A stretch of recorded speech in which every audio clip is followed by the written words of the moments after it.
Merhabalar, kedi ve köpek haklarından bahsetmek istiyorum. Son olan ve artan olaylarla alakalı. Yeni bir kanun oluşturulmalı. Tabii anayasada vardır şiddet uygulayan bir takım insanlara karşı yapılan cezai yaptırımlar. Tabii ki tutuklama da vardır.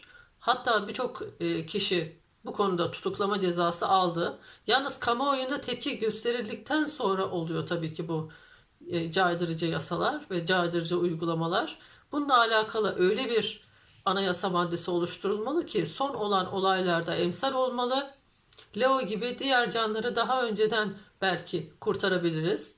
Bunun için detaylı olarak çalışılmalı anayasa maddesi gereğince.